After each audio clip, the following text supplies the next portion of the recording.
Bonsoir à tous, une édition spéciale ce soir suite aux violents affrontements de Marais hier après-midi. Le bilan est très lourd, 4 morts, 23 blessés dont 18 par balle. Les tensions coutumières sont venues s'ajouter au conflit sur le prix des billets d'Ercal. Pour en parler ce soir avec nous, Gaël Yano, député de la première circonscription et donc de Nouméa et des Îles, et Gilbert Thuyennon, vice-président du gouvernement. Messieurs, bonsoir. Bonsoir. À tout à l'heure. Mais tout de suite, revenons sur la journée qui vient de s'écouler à Marais, une journée marquée notamment par la visite du haut-commissaire Sylvain Duchamp. Depuis le début de matinée, le balai des hélicoptères rythme la vie des Maréens. Plus d'une centaine de gendarmes et militaires sont déployés pour maintenir un calme ici, encore très précaire. Le haut-commissaire est lui sur place depuis les premières lueurs du jour. Sa première mission, rencontrer le grand chef de Guaman, Idosh Neslin, et les partisans du collectif des usagers afin d'aborder les solutions possibles pour renouer les fils du dialogue. C'est l'intervention d'autorités extérieures. On a évoqué des autorités religieuses ou des autorités coutumières extérieures à l'île de Marais. Ce sont ces contacts qui sont en cours, y compris a été évoqué une réunion des autorités coutumières compétentes sur l'île de Marais en un lieu neutre. Donc ce sont ces pistes qui font l'objet de réflexion. Ces entretiens avec le représentant de l'État se sont faits sans la presse, chaque partie souhaitant pour le moment ne pas communiquer sur la situation. Impossible également pour nous de filmer l'un des barrages coupant tout accès à l'aérodrome de La Roche. Pourtant, au bout de cette route est érigée une véritable barricade. Des arbres à même le sol, mais aussi des carcasses de voitures empilées les unes sur les autres, le tout tenu par une vingtaine d'hommes, armés pour certains de fusils et de sabres d'abattis. À la tribu de Touhaut, les premières traces des exactions de ce week-end sont toujours visibles. Vendredi soir, après un mariage, sur fond d'alcool et de conflits coutumiers, toutes les vitres de ce collège ont été brisées. La population de Tadine, elle, semble sous le choc. Des mamans pleurent sur le bord de la route alors que les 4 corps attendent ici au dispensaire pour que leurs familles puissent se recueillir avant l'ouverture de l'enquête judiciaire. Au-delà des investigations de police scientifique, il faut aussi que ceux qui ont des témoignages en fassent part aux gendarmes, que ceux qui ont des informations sur les auteurs fassent de même. En fin d'après-midi, plusieurs personnes sont déjà présentes à la gendarmerie pour apporter leur témoignage. Aujourd'hui, Marais est à l'heure du recueillement. Sa population reste pudique et discrète sur sa douleur. Mais le temps du pardon face à cette tragédie, lui, n'est sûrement pas encore venu. Et une partie de la soirée d'hier soir, hélicoptères et avions militaires ont fait l'aller-retour entre Lifou et Marais pour amener 2 escadrons de gendarmerie, mais également pour évacuer les blessés. 6 d'entre eux ont été évacannés sur le CHT Gaston Bourré.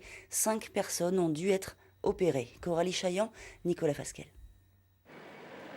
Femmes, enfants, cousins, ils étaient des centaines à scruter l'arrivée des gyrophares. Une attente interminable qui a achevé cette journée de cauchemar. Il est presque minuit quand les portes de l'ambulance s'ouvrent enfin. La tension est trop forte, une jeune fille craque. Quelques minutes plus tard, une nouvelle ambulance apparaît. De nouveaux blessés, épuisés, sont pris en charge par les urgences.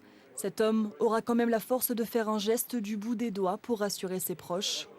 Devant les portes des urgences, les responsables sur place ont appelé leurs jeunes à garder leur calme, à rester dignes. 2 autres blessés qui devaient normalement être rapatriés sur Nouméa ont refusé de monter dans le Casa à Lifou. Au lendemain des affrontements, le bilan est lourd. Ce drame aura causé la mort de 4 personnes et fait 23 blessés, dont 18 par arme à feu. Les gendarmes ont confirmé que les blessés les plus graves sont ce soir hors de danger. Et à Lifou, une bonne partie de la nuit a été mouvementée à Wanaam. Les blessés de Marais ont transité par cet aérodrome avant d'être envoyés soit vers le dispensaire, soit vers Nouméa pour les plus gravement touchés. C'est un véritable pont aérien qui a été mis en place. Et ce matin sur place, l'heure était au recueillement. Thérèse Waya, Maurice Charouienne. C'est un dimanche pas comme les autres.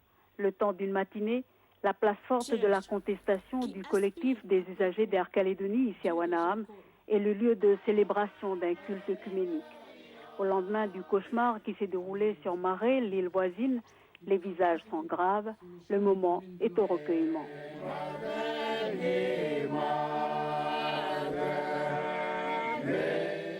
Des images qui tranchent de l'ambiance qui dominait quelques heures plus tôt ici même à Wanaham. L'aérodrome fermé aux appareils d'Air Calédonie depuis plus d'une semaine avait été le théâtre d'un ballet aérien. Puma et Casa de l'armée qui rapatriaient les blessés de Maré avant le transfert pour beaucoup d'entre eux sur Nouméa. Pris en charge par les équipes médicales de l'île, ils avaient reçu des soins dans l'aérogare. Devant l'urgence et la gravité de la situation, des infirmiers à la retraite étaient venus eux aussi prêter main forte. Il y a une situation d'urgence et toutes les personnes qui sont médicalement supposées être aptes à intervenir, conviés, disons... à travailler ensemble. Travailler ensemble. T'es nombreux hier? On est nombreux. C'est là que à l'IFO on dit qu'on salue la disponibilité des personnes qui sont à l'IFO, que ce soit aussi bien les médecins que les infirmiers. Même il y a des infirmiers qui sont déjà à la retraite, mais ils sont intervenus par rapport à la situation. Aujourd'hui, 2 blessés sont toujours hospitalisés au dispensaire de Houé. Depuis ce matin, le chef-lieu de la province des îles vit suspendu au rythme des nouvelles venant de l'île de Maré.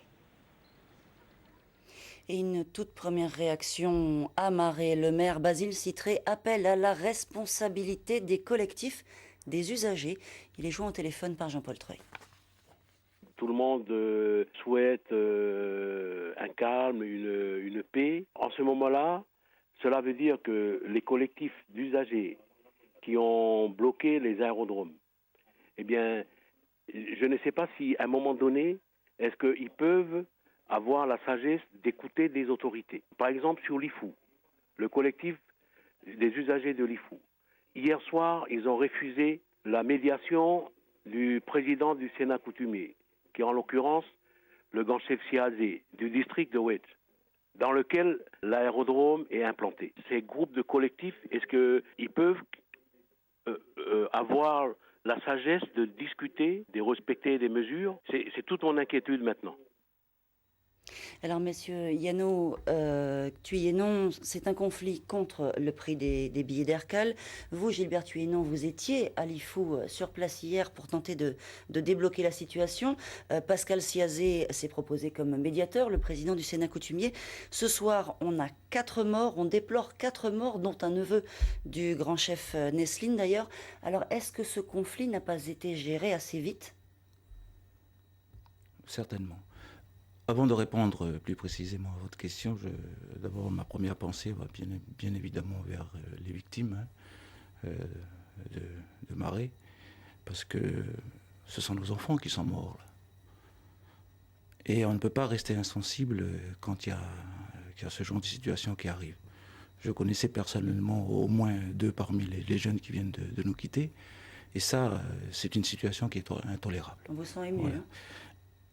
Dès le début, au niveau du gouvernement, nous avons hérité d'un dossier. Et ça faisait 14 mois, effectivement, que le gouvernement précédent et les 3 provinces avaient travaillé pour, effectivement, remettre la société Aircal sur pied. Dès le début, nous avons aussi souhaité prendre les choses en main.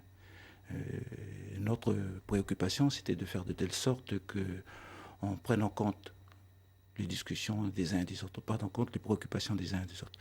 Ça a fait l'objet effectivement de beaucoup de déplacements de la part des responsables de mon cabinet, qui sont allés vers l'ensemble des réseaux Aircal, des escales Aircal, en commençant par les Dépins, l'IFOU, Maré, Ouvéa, et même vers la province Nord.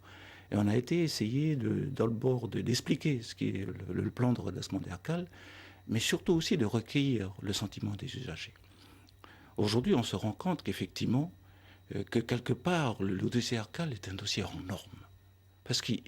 Hors norme, parce qu'on part d'un dossier de redressement d'une société et on arrive Alors justement, à mort d'homme. Comment est-ce qu'on en est arrivé là 4 morts, surtout de manière aussi brutale? Je crois que, dans le fond, il va falloir que les responsables politiques du pays prennent une fois pour toutes la mesure du problème Erkal. Ce n'est pas possible qu'une société, en l'espace de si peu de temps, cause autant de soucis à notre pays. Très récemment, c'était le conflit syndical. Aujourd'hui, c'est de la part des usagers. Ça veut dire qu'il y a un malaise de fond. Et aujourd'hui, au gouvernement, nous sommes effectivement décidés à prendre en charge complètement le dossier d'Erkal. Gaël Yano, député de la première circonscription donc de Nouméa et des îles, donc de Marais. Pour vous, comment est-ce qu'on en est arrivé là? D'abord, tout le monde est sous le choc et je m'associe aux propos de compassion à l'égard des familles et des victimes que Gilbert Thuyennon vient d'indiquer. Je crois tout de même que le problème du conflit d'Erkal est un élément qui a déclenché cela, mais que le problème plus profond est un problème interne à l'île de Marais, un problème coutumier.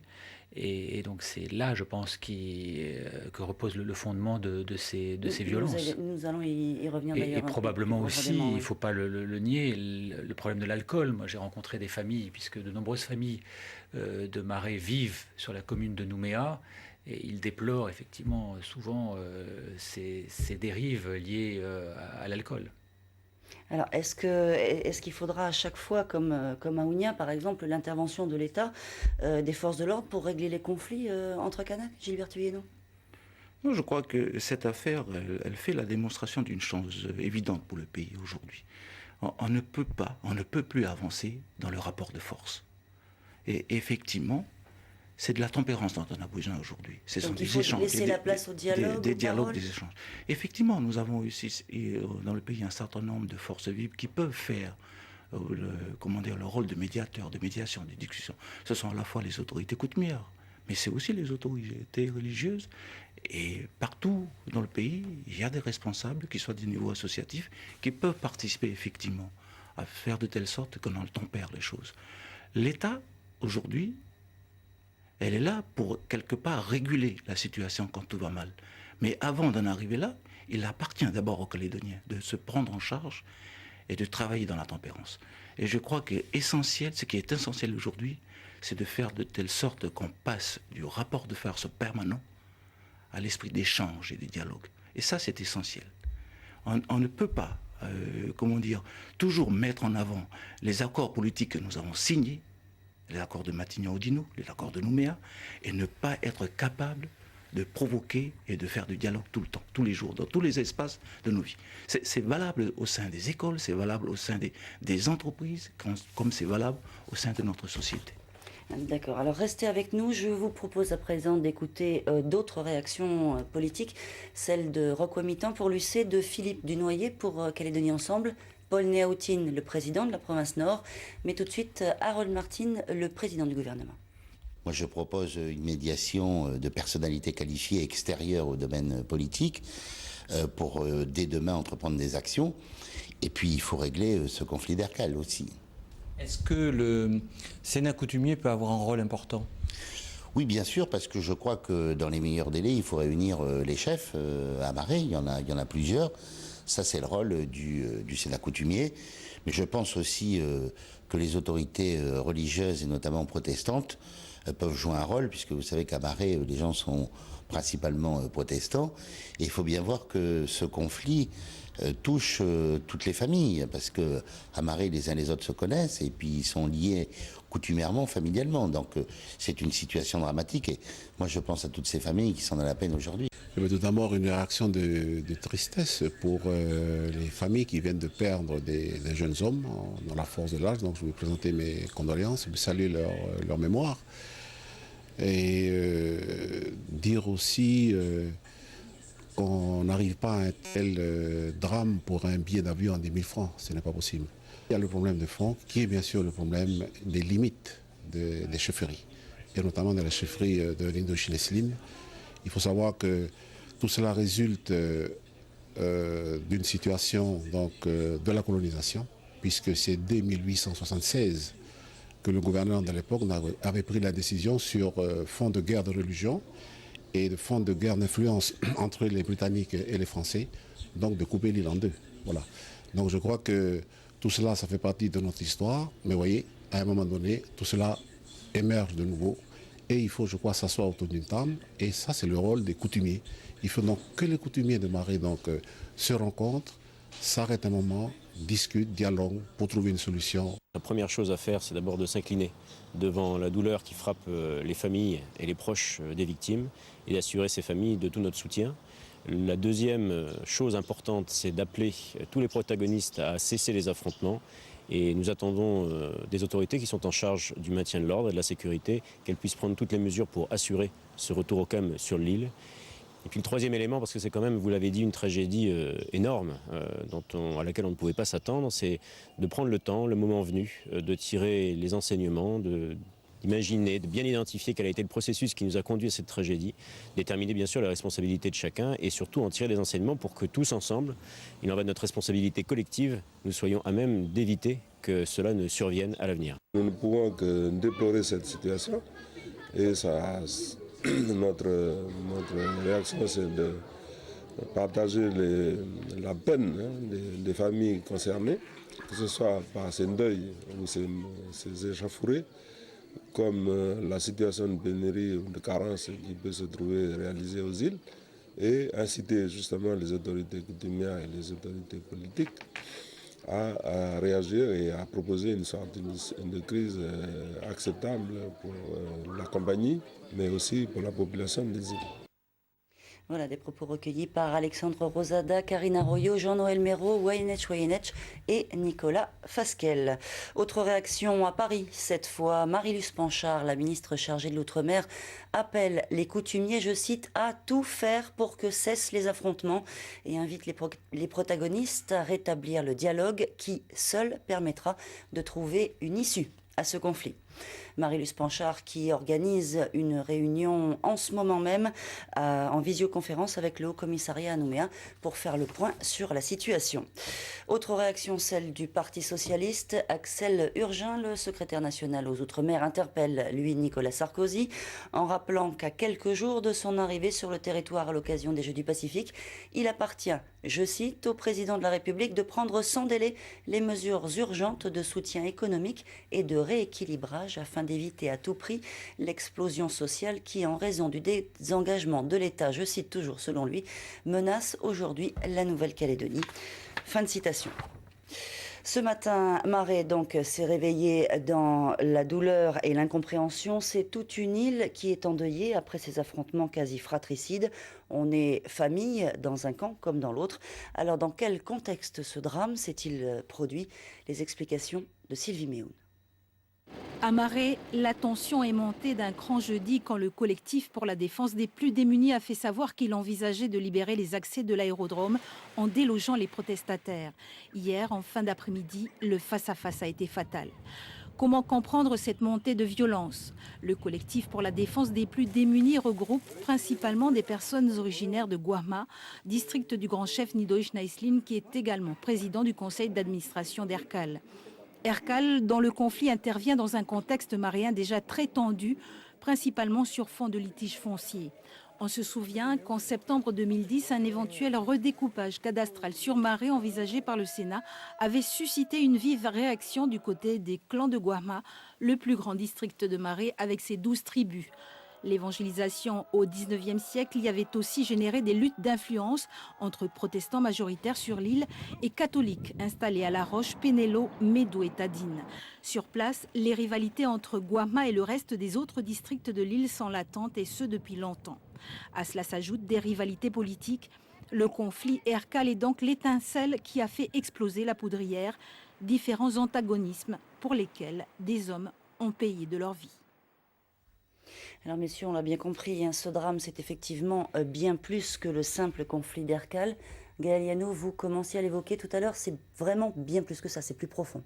Oui, je pense qu'on ne peut pas expliquer 4 morts, 23 blessés pour obtenir des tarifs de billets d'avion moins chers. Donc il y a derrière tout cela, bien évidemment, des raisons beaucoup plus profondes, beaucoup plus anciennes, qui ont été très bien évoquées et décrites dans le reportage que nous venons d'écouter. Ce qui est utile et important aujourd'hui, c'est que chaque responsable appelle au calme, appelle à l'apaisement, aussi bien sur Maré, et je souhaite le faire également sur la ville de Nouméa, puisqu'il y a beaucoup de Maréens qui habitent à Nouméa, et il y a eu quelques regroupements cet après-midi qui ont été constatés, qui sont faits d'ailleurs en général dans le calme, et je souhaite effectivement que ce calme soit maintenu sur la ville de Nouméa aussi. Alors, litige foncier à Maré, qui dit les problèmes coutumiers, dit Sénat coutumier. Comment, Gilbert Thuyennon, concilier un cadastre strictement établi et la coutume? Comment réussir à faire coexister tout ça sans heurts? Non, je crois que ce qui est essentiel aujourd'hui, c'est d'en rappeler à la responsabilité coutumière. Je crois que nos responsables, là où ils sont dans leur district, ils sont capables de faire la part des choses et d'avancer dans le sens de l'intérêt de tout le monde. Ils vont être écoutés, vous pensez? Je pense qu'ils vont être écoutés. Parce que traditionnellement, les temps des difficultés laissent toujours le temps à la discussion. Ça, heureusement qu'on a encore des espaces qui privilégient la discussion et les échanges. Et ça, de ce côté-là, je n'ai pas de crainte. S'agissant plus globalement du dossier qui nous a amené à la situation que l'on connaît aujourd'hui, parce que, comme vous le dites, c'est la mèche qui a allumé la dynamite. Aujourd'hui, le temps des discussions doit laisser le temps au bilan. Il faut qu'on en tire. Mais que faire maintenant pour essayer de débloquer cette situation d'Ercal qui a, même si c'est une étincelle, Moi, je crois qu'il faut tirer le bilan de ce qui s'est passé. Et la situation d'Ercal aujourd'hui en appelle au changement.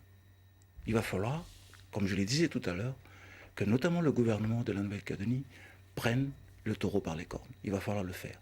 Et nous comptons effectivement, dans cette semaine-ci, inviter le conseil d'administration d'Ercal pour qu'on en débatte en toute sérénité. Je crois aussi qu'on ne pourra pas sortir de cette crise, de la situation qu'on a connue, sans, disons, prendre le temps d'examiner des choses, de bien discuter, de réunir autour de la table l'ensemble des partenaires. Il s'agit effectivement... C'est ce que vous avez fait. Sauf que jusqu'à aujourd'hui, malgré les appels au calme, malgré les visites qu'on a pu faire. Les propositions à la médiation du président du Sénat coutumier, d'Harold Martin, par exemple. Il y avait effectivement de la part des uns et des autres des blocages. Mais, compte tenu de ce qui s'est passé, de la gravité de la situation qui s'est passée, il va falloir que chacun prenne ses responsabilités et que l'on dise, il est temps, il faut s'asseoir, il faut regarder et discuter. Et autour de la table, il ne faut pas que l'on fasse comme on l'a fait à un moment donné, où certains sont présents et d'autres absents.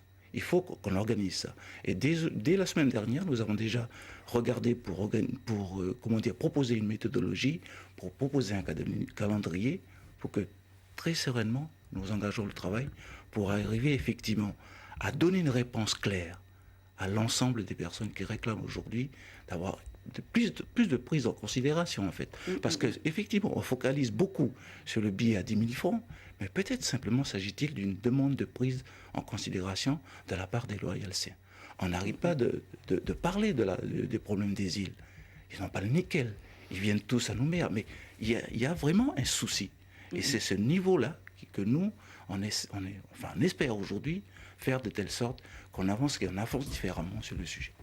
Gagliano, selon vous, quelle solution pour apaiser cette situation sur le long terme, alors que l'aérodrome de Maré est toujours occupé, d'ailleurs, par le collectif? Depuis 23 ans, depuis 1988, la Nouvelle-Calédonie se construit dans la paix et dans le dialogue. On ne pourra trouver des avancées, des solutions que dans la paix et le dialogue. C'est comme cela que nous avons décidé de construire la Nouvelle-Calédonie ensemble. Et il faut donc absolument que tous les éléments qui peuvent nous contribuer à cette paix, à cet apaisement, soient de nouveau réunis pour faire avancer le dossier du redécoupage coutumier, le dossier d'Ercal, tous les dossiers de la Nouvelle-Calédonie. Qu'est-ce qu'il faut concrètement pour y arriver? Une médiation? Là, c'est au gouvernement de la Nouvelle-Calédonie. J'ai entendu le président qui proposait une médiation. Je pense que des personnes venant de l'extérieur seraient probablement de nature à apporter des réponses à un conflit qui semble tout de même très concentré sur l'île de Maré. En tout cas, pas celui de Ercal, mais celui des problèmes coutumiers, fonciers, qui ont été la cause réelle, je pense, de ces affrontements aussi violents que subis. Messieurs, merci beaucoup d'avoir accepté notre invitation. Merci à Je vous. vous remercie. Et des événements qui surviennent à moins de 3 semaines. Il faut dire aussi de la visite du président de la République, Nicolas Sarkozy. Ces événements pourraient-ils la remettre en cause? Sylvain Duchamp a posé la question au commissaire Albert Dupuis. C'est, je pense, un peu tôt pour avoir des certitudes à ce sujet. Et en tout cas, ce n'est pas au haut-commissaire de se prononcer sur ce point. La priorité aujourd'hui, c'est de veiller à ce que les événements qu'on a connus et déplorés hier ne se reproduisent plus. Donc voilà ce que l'on pouvait dire ce soir sur les affrontements violents qui se sont produits à Marais hier après-midi entre les membres du district de Guama, proche du grand chef Nesline, et le collectif des usagers contre la vie chère qui bloque toujours l'accès à l'aérodrome de Marais. Des affrontements, je vous le rappelle, qui ont fait 4 morts, 23 blessés, dont 18 par arme à feu. À noter encore que le collège de La Roche à Marais sera fermé demain et jusqu'à nouvel ordre. D'autres établissements scolaires de l'île pourraient également être concernés, comme celui de Touhou, par exemple. Voici qui met un terme à cette édition spéciale. Merci de l'avoir suivi. Excellente soirée à vous.